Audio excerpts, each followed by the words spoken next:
Hi all, വീണ്ടും ഒരിക്കൽ കൂടി എൻട്രിയിലേക്ക് സ്വാഗതം. അപ്പം നമ്മൾ ഇന്നത്തെ വീഡിയോയിൽ വന്നിരിക്കുന്നത് RRB JEE നോട്ടിഫിക്കേഷനിൽ നിങ്ങൾ അത്ര ശ്രദ്ധിക്കാതെ പോയിട്ടുള്ള ഒരു ചെറിയൊരു പോയിന്റ് ഉണ്ട്. അതായത് ഇത്തവണത്തെ നോട്ടിഫിക്കേഷനിൽ അവർ പ്രത്യേകമായിട്ട് പറഞ്ഞിരിക്കുന്ന ഒരു കാര്യമാണ് CBT 2-ന് വിർച്വൽ കാൽക്കുലേറ്റേഴ്സ് അലൗഡ് ആണ് എന്നുള്ളത് കൃത്യമായിട്ട് സ്പെസിഫൈ ചെയ്തിട്ടുണ്ട്.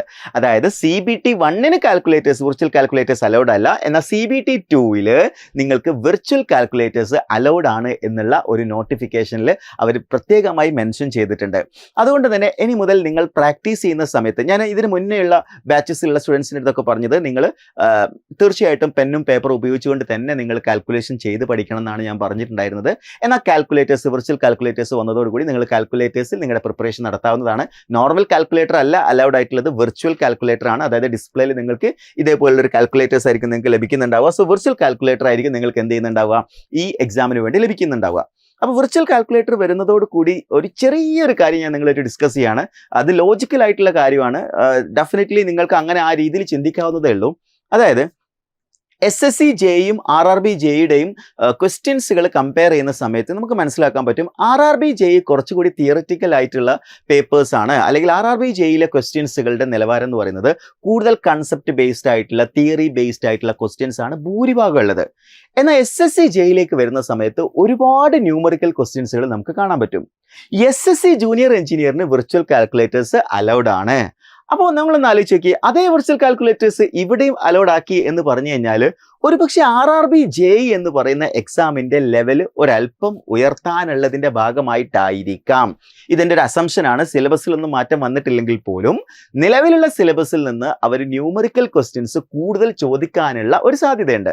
അത് ഞാനൊരിക്കലും അങ്ങനെ ആയിരിക്കും എന്നുള്ള ഒരു അങ്ങനെയാണ് എന്നുള്ള രീതിയിലല്ല പറയുന്നത്, സാധ്യത നിലനിൽക്കുന്നുണ്ട്. കാര്യം വിർച്വൽ കാൽക്കുലേറ്റേഴ്സ് അലൗഡ് ആയതുകൊണ്ട് തന്നെ ന്യൂമറിക്കൽ ക്വസ്റ്റ്യൻസുകൾ കുറച്ചുകൂടി അവർക്ക് ആഡ് ചെയ്യാം. കാരണം അങ്ങനെ ഒരു ഓപ്ഷൻ അവിടെ വന്നിരിക്കുകയാണ് അല്ലേ. കാൽക്കുലേഷൻസ് നിങ്ങൾക്ക് ചെയ്യാവുന്നതേ ഉള്ളൂ. സോ ആ രീതിയിൽ നിങ്ങൾ കൺസിഡർ ചെയ്യുമ്പോൾ നിങ്ങളുടെ പ്രിപ്പറേഷൻ്റെ ടൈമിൽ ഞാൻ ഒരിക്കൽ കൂടി പറയാണ്, നിങ്ങളുടെ പ്രിപ്പറേഷൻ RRB JEE ലെവലിലുള്ള ക്വസ്റ്റ്യൻസുകൾ മാത്രമാവരുത് നിങ്ങൾ പ്രിപ്പറേഷൻ്റെ ഭാഗമായിട്ട് പഠിക്കേണ്ടത്.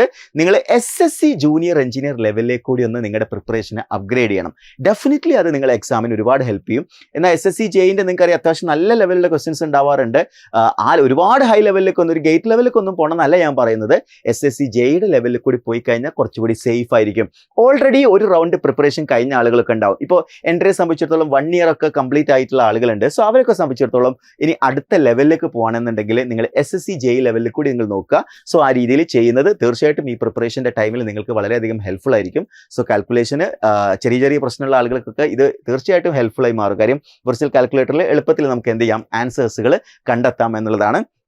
സോ വിർച്വൽ കാൽക്കുലേറ്റേഴ്സ് ഉപയോഗിച്ചുകൊണ്ട് പ്രാക്ടീസ് ചെയ്യാനും കൂടി ഇനി നിങ്ങൾ എന്ത് ചെയ്യുക, ശ്രമിക്കുക. തൽക്കാലം ഇപ്പോൾ വിർച്വൽ കാൽക്കുലേറ്റേഴ്സ് ഇല്ലെങ്കിൽ നിങ്ങളുടെ കയ്യിലുള്ള കാൽക്കുലേറ്റേഴ്സ് ഉപയോഗിച്ചുകൊണ്ട് തന്നെ നിങ്ങൾ ക്വസ്റ്റ്യൻസുകളൊക്കെ പ്രാക്ടീസ് ചെയ്യുക എന്നുള്ളതാണ്. കഴിഞ്ഞ RRB JEEയുടെ അതേ ലെവലായിരിക്കും ഇത്തവണയും എന്ന് നമ്മൾ ഒരിക്കലും പ്രതീക്ഷിക്കരുത്. ലെവൽ കൂടാനുള്ള സാധ്യതയാണ് ഈ ഒരു നോട്ടിഫിക്കേഷനിലുള്ള ഈ പറഞ്ഞിരിക്കുന്ന പോയിന്റിൽ നിന്ന് നമ്മൾ മനസ്സിലാക്കേണ്ടത്. സോ വിർച്വൽ കാൽക്കുലേറ്റേഴ്സ് വന്നതുകൊണ്ട് എക്സാം ചെറിയ രീതിയിലെങ്കിലും അത് എന്ത് ചെയ്യാൻ സാധ്യതയുണ്ട്, ന്യൂമറിക്കൽ ക്വസ്റ്റ്യൻസ് ആഡ് ആവാനുള്ള സാധ്യതയുണ്ട്. സോ അത് തിരിച്ചറിഞ്ഞുകൊണ്ട് നിങ്ങളുടെ പ്രിപ്പറേഷൻ ഒന്നുകൂടി എന്ത് ചെയ്യണം, ഇംപ്രവൈസ് ചെയ്യേണ്ട സമയം കൂടിയാണിത്. സോ ഇനിയുള്ള ദിവസങ്ങൾ നിർണായകമാണ്. ഈ RRB JEE എന്ന് പറയുന്നത് ഇത്തവണയും അത്യാവശ്യം തരക്കേടില്ലാത്ത വേക്കൻസിയാണ് വന്നിരിക്കുന്നത്. ഇനി അങ്ങോട്ടുള്ള വർഷങ്ങളിൽ ഇത്രത്തോളം ഒന്നും വേക്കൻസി വരാനുള്ള സാധ്യത കുറവാണ് എന്നാണ് ഞാൻ പറയുന്നത്. ഇപ്പം നിങ്ങൾക്കറിയാം SSC JEE എല്ലാ വർഷവും നടക്കുന്നത് കൊണ്ട് തന്നെ ഒരുപാട് വേക്കൻസി വരാറില്ല. അതുപോലെ തന്നെ RRB JEE എല്ലാ വർഷങ്ങളിൽ നടക്കുമ്പോൾ ഇത്തവണത്തെ വേക്കൻസി ഇനിയും അതേപോലെ അടുത്ത വർഷവും നിലനിൽക്കാനുള്ള സാധ്യത കുറവാണ്. അപ്പോൾ ഈ വർഷം അത് ക്രാക്ക് ചെയ്യുക എന്ന് പറയുന്നത് വളരെ നിർണായകമായിട്ടുള്ള കാര്യമാണ്. അതിനുവേണ്ടി സിൻസിയറായിട്ട് എഫേർട്ട് എടുത്ത് നന്നായിട്ട് പഠിക്കാൻ നിങ്ങൾ എൻട്രിയോടൊപ്പം പഠിക്കാൻ ആഗ്രഹിക്കുന്നുണ്ടെങ്കിൽ എൻട്രിയുടെ ഗോൾഡ് ബാച്ചിൽ നിങ്ങൾക്ക് ജോയിൻ ചെയ്യാം. തീർച്ചയായിട്ടും നമ്മുടെ ക്ലാസ്സസ് ഒക്കെ കണ്ട് ഇഷ്ടപ്പെട്ടതിന് ശേഷം മാത്രം നിങ്ങൾ എന്ത് ചെയ്യുക, ജോയിൻ ചെയ്യുക. തീർച്ചയായിട്ടും നിങ്ങൾക്ക് അതിൻ്റെ ക്ലാസ്സസ് ഒക്കെ, അതിൻ്റെ ഡെമോ ക്ലാസ്സസ് ഒക്കെ നിങ്ങൾക്ക് അവൈലബിൾ ആയിരിക്കും. ക്ലാസ്സസ് ഒക്കെ കാണുക. അതേപോലെ ഓൾറെഡി എൻട്രിയിലുള്ള സ്റ്റുഡൻസിൻ്റെ ഒക്കെ എടുത്ത് ഫീഡ്ബാക്ക് ഒക്കെ എടുത്തതിന് ശേഷം നിങ്ങൾ എന്ത് ചെയ്യുക, ജോയിൻ ചെയ്യുക. ഡെഫിനറ്റ്ലി ഞങ്ങൾക്ക് 100% കോൺഫിഡൻസോട് കൂടി പറയാൻ പറ്റും, RRB JEE ക്രാക്ക് ചെയ്യാനുള്ള ഏറ്റവും നല്ല ക്ലാസ്സുകൾ തന്നെയാണ് ഞങ്ങൾ നിങ്ങൾക്കായി പ്രൊവൈഡ് ചെയ്യുന്നത്. എല്ലാ കോഴ്സസിലും ഏറ്റവും മികച്ച അധ്യാപകരുടെ ക്ലാസ്സസ് ആണ് നിങ്ങൾക്ക് അവൈലബിൾ ആവുക. സോ നന്നായിട്ട് പഠിക്കുക. ഇനിയുള്ള ദിവസങ്ങൾ വിജയത്തിന് വേണ്ടി സിൻസിയറായിട്ട്, നല്ല ഡിറ്റർമിനേഷനോട് കൂടി, ഡെഡിക്കേറ്റഡ് ആയിട്ട് പഠിക്കാൻ ശ്രമിക്കുക. Wish you all the best.